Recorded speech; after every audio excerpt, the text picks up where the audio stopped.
Hello les amis, j'espère que vous allez bien. Moi, je vais super bien. On rend grâce à Dieu.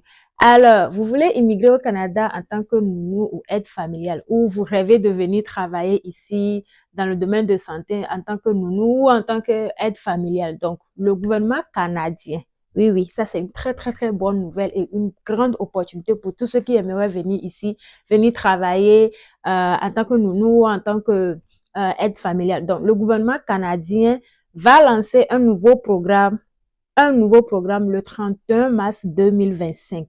Donc, ce programme consiste à aider ou à faire venir les gens dans ce domaine-là et avoir la résidence permanente directement. Donc, n'oubliez pas, ce programme, c'est pour les aider à subvenir à ces besoins-là, pour aider les personnes handicapées, les personnes qui ne peuvent pas trop s'occuper d'eux-mêmes.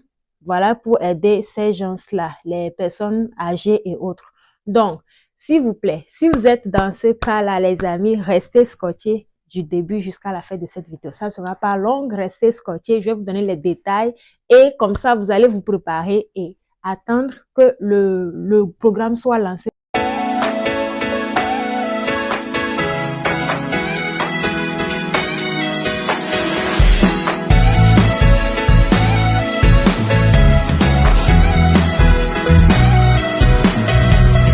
Bonjour à tous et bienvenue encore une fois sur ma chaîne YouTube. Si vous êtes nouveau et si vous tombez par hasard sur cette vidéo, n'oubliez pas de vous abonner, liker et partager la vidéo massivement parce que oui, ici, je parle de tout ce qui est immigration canadienne. Je partage les infos avec vous et tous les détails sont donnés sur ma page. Alors, les amis, si vous êtes prêts, on va y aller directement dans le vif du sujet. Et aujourd'hui, on parle en fait du nouveau programme que le Canada va lancer le 31 mars 2025.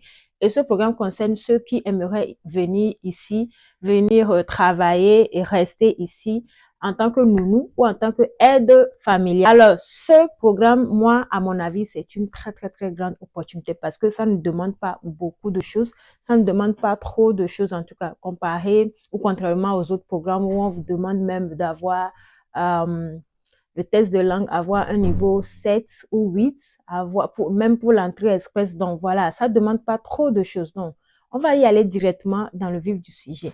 Donc, le Canada va lancer le nouveau programme des aides familiaux. C'est pour subvenir au vieillissement de la population et de ceux qui ont besoin des aides à domicile. Et ça, vous le savez. La population canadienne est en plein vieillissement, ce qu'ils ne veulent pas. Donc, ils cherchent des gens aussi pour aider dans ce milieu-là.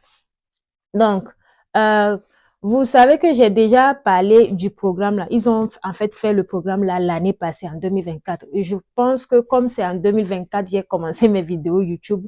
Il y a plein de gens qui n'ont pas vraiment regardé la vidéo là. Mais j'en avais déjà parlé et actuellement le programme ou les 2 ou 3 programmes qu'ils ont annoncés pour 2024 là, ils ont déjà fermé ça.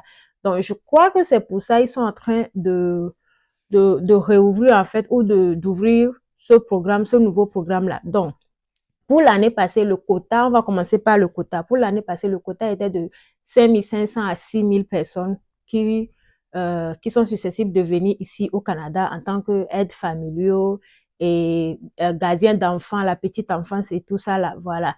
Donc, ils ont reçu 5500 à 6000 personnes l'année passée en 2024.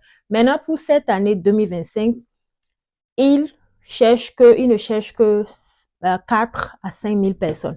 Ils ne cherchent que 4 à 5 000 personnes. Mais toujours est-il que parmi les 4 à 5 000 personnes, les amis, vous pouvez faire partie de ces personnes-là. OK? Donc, voilà pour le quota. Maintenant, on va aller directement aux critères d'admissibilité. Comme premier critère, les amis, vous devez avoir votre test de langue. C'est inévitable, en fait. Vous devez faire votre test de langue. Et n'oubliez pas, le programme sera lancé le 31 mars 2025, ce qui fait que vous avez encore, disons, un mois et demi pour vous préparer pour le nouveau programme là. Donc, allez vous inscrire déjà pour le test de langue. Si vous êtes francophone, allez faire le test de langue. Si vous êtes bilingue, allez passer les 2 tests. Si vous passez les 2 tests, en fait, c'est que vous aurez beaucoup plus de points. Ça, je vous le dis toujours, ça va vous aider, en fait. Ça va booster votre dossier. Donc, passez le test de langue, minimum 4 ou 5. Ça veut dire qu'on ne demande même pas B2 en fait. B1, ça passe. Vous comprenez un peu? Donc, préparez ça. Deuxième critère d'admissibilité, il faut avoir le niveau bac. Il faut avoir le bac au pays ou les études secondaires ici au Canada. Diplôme d'études secondaires, ce qui correspond à notre bac au pays. Troisième critère, ça va être le fait de chercher un emploi. Je sais que c'est la partie là que nous tous on n'aime pas, mais on est obligé. Vous devez chercher l'emploi et c'est avec l'emploi en fait que vous allez participer à ce programme-là. Donc quand vous aurez un contrat de travail, vous participerez à ce programme-là. La bonne nouvelle pour cette fois-ci, la bonne nouvelle c'est que le travail soit temps plein, part-time, genre temps partiel, temporaire ou pas, vous pouvez utiliser ça. Genre, qu'on vous donne en fait un CDI ou un CDD, vous pouvez utiliser ça pour venir ici au Canada. Donc, l'importance là, les amis, c'est de trouver un emploi. Et quand le programme sera lancé, c'est sûr qu'ils vont laisser les sites ou la liste encore des employeurs ou la liste des home care, des hôpitaux et tout ça là. C'est sûr qu'ils vont laisser la liste là. Donc, ne vous inquiétez pas. Pour le moment, préparez vos documents. Comme j'ai dit, votre test de langue, votre diplôme. Et puis, si vous pouvez, ceux qui ont déjà la licence, le master, si vous pouvez, faites l'évaluation de vos diplômes. C'est vraiment important, c'est nécessaire. Donc, voilà pour ce dont vous aurez besoin pour participer. C'est tout, hein. C'est tout. Vous voyez que c'est simple, c'est archi simple. On ne demande pas trop comme dans les autres programmes. Non, c'est archi simple. C'est parce qu'ils ont besoin de la main-d'œuvre dans ce domaine-là. Et nous tous, on connaît le Canada. Ils crient qu'ils ont besoin de la main-d'œuvre.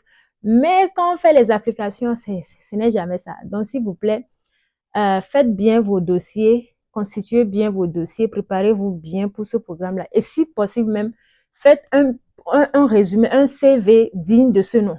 Constituez votre CV proprement, professionnellement, s'il vous plaît.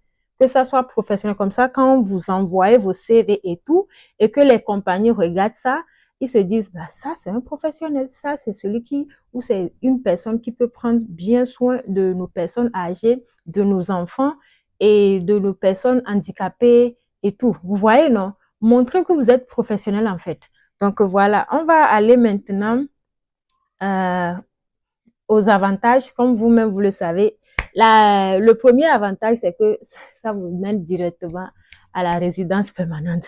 Il n'y a pas de demi, de tout en fait. Il n'y a pas... Non, vous obtenez directement la résidence permanente canadienne. Quoi de plus meilleur? Quoi de plus beau? Vous obtenez directement la résidence permanente. Et puis, vous avez des opportunités de travail dans plusieurs provinces. Donc, si vous venez dans une province et que vous travaillez 1 an, 2 ans, vous vous dites que, bon, voilà, moi, je suis fatiguée de cette province-là, je vais aller dans une autre province, je veux voir encore, je veux visiter le Canada, je veux voir comment ça se passe dans les autres provinces. Vous êtes libre de partir, aller travailler dans une autre province.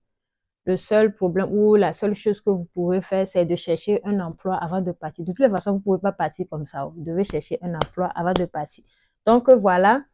Et puis, voilà les amis, voilà c'était juste pour vous donner cette information-là. Donc, préparez vos tests de langue, diplôme, le bac, ou si vous avez plus que le bac, faites l'évaluation de votre diplôme et puis préparez-vous, faites votre CV, cherchez un emploi et puis quand vous aurez l'emploi, vous pouvez participer directement. Vous pouvez même commencer par chercher l'emploi maintenant. Oui, vous pouvez commencer par chercher l'emploi maintenant sur les sites et autres là. Donc voilà pour aujourd'hui. Si cette vidéo vous a plu et si cette vidéo vous a donné une information cruciale, n'hésitez pas de vous abonner, liker et puis partager massivement ma chaîne pour qu'on puisse agrandir aussi tout comme les autres. Ok, c'est nécessaire, c'est important. Parce que voilà, je suis là pour vous donner les informations. Cette opportunité, moi, je ne pourrais pas faire ça parce que je ne suis pas en fait dans le programme là. Donc voilà, avant d'oublier les amis, il vous faut aussi une expérience professionnelle. Il vous faut aussi une expérience, s'il vous plaît. Si vous avez déjà laissé la vidéo là, pardon, revenez. Il vous faut une expérience, 1 an au moins. C'est moi, j'ai oublié de vous mentionner ça. Il vous faut une expérience, 1 an au moins. Donc, voilà pour aujourd'hui. Abonnez-vous et activez la cloche de notification pour ne rien manquer sur cette chaîne. On se retrouve le jeudi, demain jeudi pour un live et puis le samedi pour un autre live. Le samedi ou le dimanche pour un autre live. Jusque-là, portez-vous bien. Bye.